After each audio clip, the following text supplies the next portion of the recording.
আল্লাহ রাব্বুল আলামিন বলেন, কুল কুনু হিজারাতান আও হাদিদা।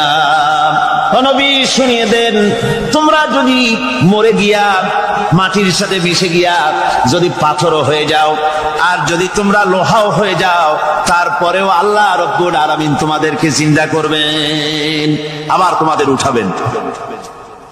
ওরা বলে যে আচ্ছা বুঝলাম, কে উঠাবে আমাদের, কেমনে উঠাবে? আল্লাহ পাক বলেন, ফাসায়াকুলুনা মান ইউঈদুনা। ওরা বলে আমাদেরকে কে উঠাবে, আমাদেরকে কে জিন্দা করবে? আল্লাহ পাক জবাবে বলেন, কুলিল্লাযী ফাতারাকুম আউওয়ালা মাররা। যিনি তোমাদেরকে প্রথম সৃষ্টি করেছেন তিনি আবার তোমাদেরকে জিন্দা করবেন। আল্লাহ পাক সুন্দর করে বুঝাচ্ছেন।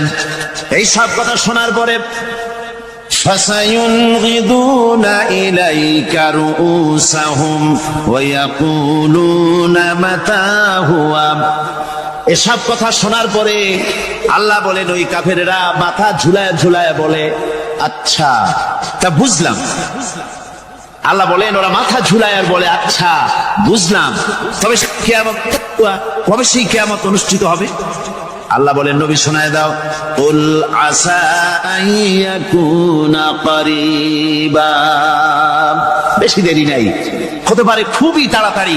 কি বলা যায়, সে সময়টা অতি নিকটবর্তী হয়ে যেতে পারে, খুবই নিকটবর্তী সে সময়, সে বেশি দেরি হওয়ার কথা নয়।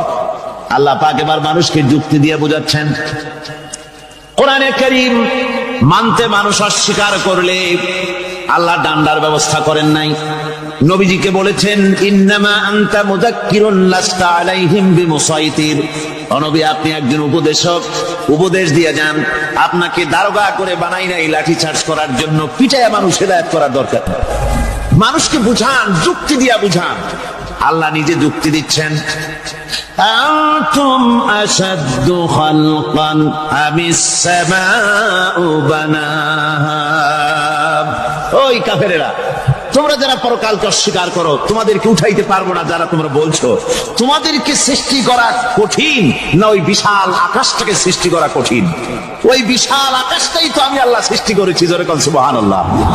তো অত বড় আকাশটারে যিনি বানাইতে পারলেন, সে কথা বুঝি তোমাকে তৈরি করতে পারবে না?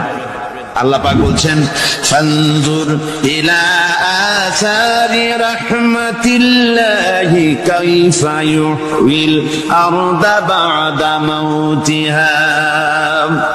লক্ষ্য করে দেখো, এই পৃথিবীর মাটিকে আল্লাহ কিভাবে জিন্দা করেন। মুর্দা মাটি, এই মাটি চৈত্র বৈশাখ মাসে প্রখর রোদে মাটি ফেটে চৌচির হয়ে যায়।